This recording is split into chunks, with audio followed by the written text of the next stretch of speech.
Ang pamagat po ng pag-uusapan natin ngayong gabi, mga kapatid, mga kapwa, disciples ng ating Panginoong Jesucristo ay mga makapangyarihang saksi, the powerful witnesses. Ang mga layunin po ng ating gagawing pag-aaral ay una, malaman na ang kapangyarihan ng banal na spirito ay laan para sa bawat mananampalataya. Ang ikalawa po, tanggapin ang hamon na maranasan ang kapangyarihan ng banal na spirito. At ang ikatlo, italaga ang buhay sa paghayo at paggawa sa ilalim ng kapangyarihan ng banal na spirito. Ipinangako po ni Jesus ang kapangyarihan ng Holy Spirit sa kanyang mga alagad bago siya umakyat sa langit. Ito po ay nangyari nang dumating ang Holy Spirit sa Day of Pentecost. Ang bawat isa na tumanggap ng banal na spirito ay tinawag para maging saksi ni Jesus. So ang tanong po, maging saksi para sa ano? Maging saksi ng mabuting balita ayon po sa kapangyarihan ng Diyos.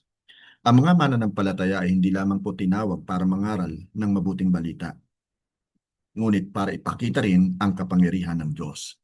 Doon po sa Aklat ng Mga Gawa, Kabanatang 1, Talatang 8, mababasa po natin, "Ngunit pagdating ng banal na spirito sa inyo, bibigyan niya kayo ng kapangyarihan, at ipapahayag niyo ang mga bagay tungkol sa akin, mula rito sa Jerusalem hanggang sa buong Judea at Samaria at hanggang sa buong mundo." Now, ang question po, ano ang tatanggapin ng mga alagad sa pagdating ng banal na spirito sa kanila? Ang sagot po ay kapangyarihan. Another question, ano ang ipapahayag nila? Mga bagay po tungkol kay Jesus. At saan sila magsasaksi?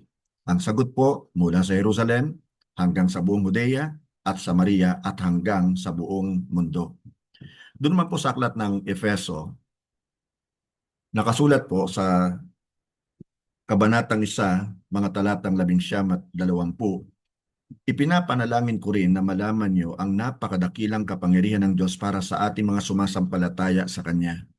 Ang kapangyarihan ding ito ang ginamit niya nang buhayin niyang muli si Kristo at nang paupuin sa Kanyang kanan sa langit." Ang tanong po, ano ang inihanda ng Diyos para sa tagasunod ni Kristo? Ang kasagutan po ay ang malaman nila ang napakadakilang kapangyarihan niya para sa lahat ng sumasampalataya sa Kanya. Ang sunod na tanong, ano po ang kapangyarihang ito? Ito po ang ginamit niya nang buhayin niyang muli si Jesus. Doon naman po sa aklat ng Efeso, Kabanatang 3, Talatang 20, "It is written, purihin natin ang Diyos na makakagawa ng higit pa sa hinihingi o inaasahan natin sa pamamagitan ng kapangyarihan niyang kumikilos sa atin." Ang tanong, ano ang magagawa ng kanyang kapangyarihan? Makakagawa po ito ng higit pa sa hinihingi o inaasahan po natin. Basahin naman po natin ang nakasulat sa aklat po ng Lucas, Kabanatang 24, mga talata pong 46-49. Sinabi niya sa kanila, ayon sa kasulatan, kailangang magtiis ng hirap at mamatay ang Kristo, ngunit muling mabubuhay sa ikatlong araw. At dapat ipangaral sa buong mundo mula sa Jerusalem na sa pamamagitan niya ay patatawarin ng Diyos ang nagsisisi sa kanilang mga kasalanan. Kayo ang mga saksi sa mga bagay na ito. Isusugo ko sa inyo ang banal na spiritong ipinangako ng Ama. Kaya manatili muna kayo rito sa Jerusalem hanggang sa dumating sa inyo ang kapangyarihan mula sa langit. Ang tanong po, ano ang nasaksihan ng mga alagad? Nasaksihan po nila ang pagtitiis, ang paghihirap, ang kamatayan at muling pagkabuhay ni Kristo. Another question, gaano sila katagal mananatili sa lungsod bago sila makakapagsaksi? Ang sagot po, hanggang sa dumating sa kanila ang kapangyarihan mula sa langit. Now, question, ano ang dapat nilang ipangaral sa buong mundo? Na sa pamamagitan po ni Jesus ay patatawarin ng Diyos ang nagsisisi sa kanilang mga kasalanan. So napakaliwanag po. Now, tingnan po natin ang kapangyarihan mula sa Diyos.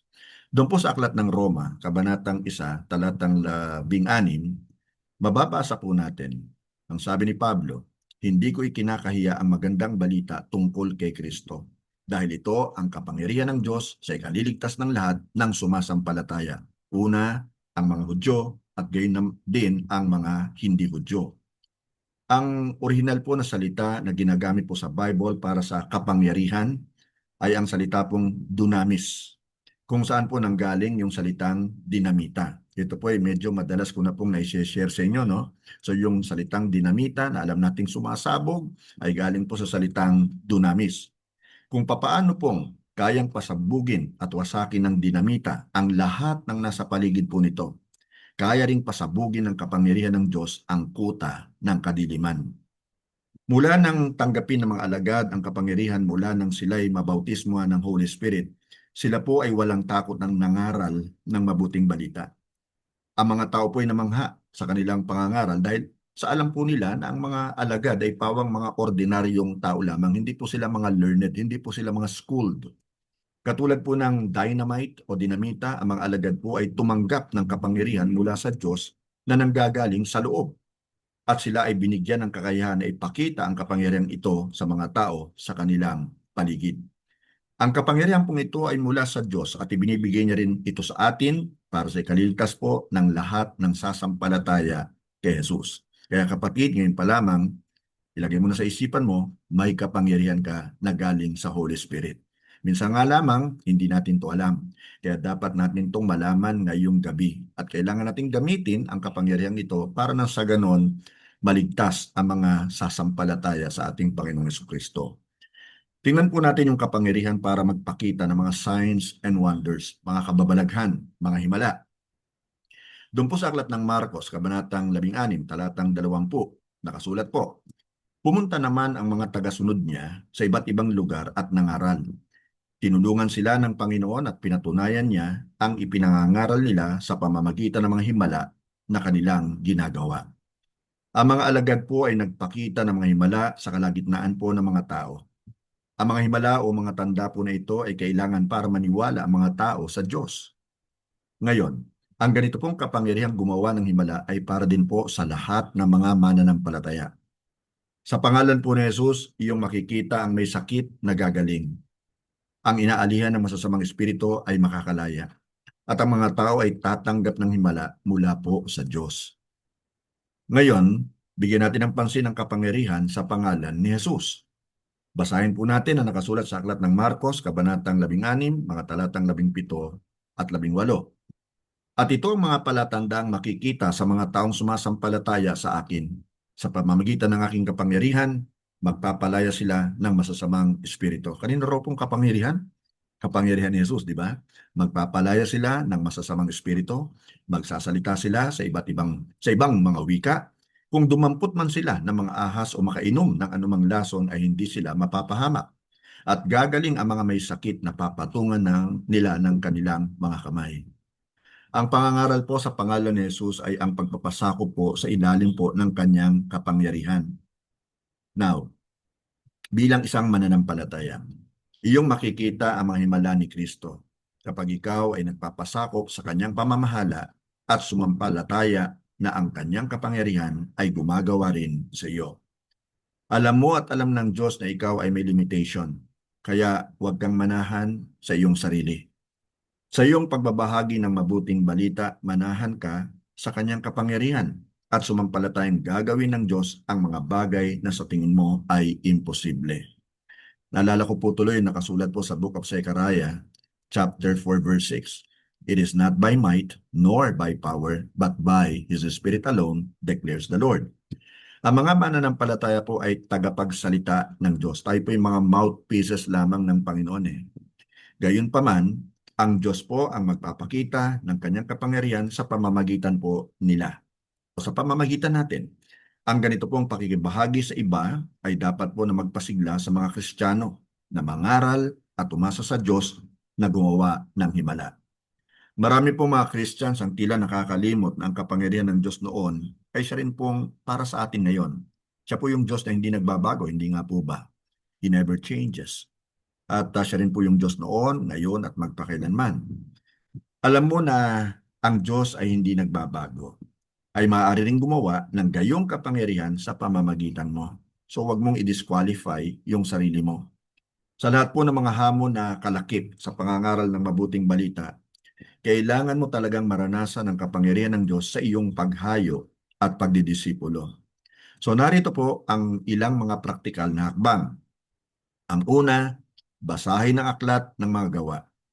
Ilista ang mga himala na nangyari habang ipinapangaral ang mabuting balita noon. Ang ikalawa po, hilingin sa Diyos ang kanyang kapangyarihan.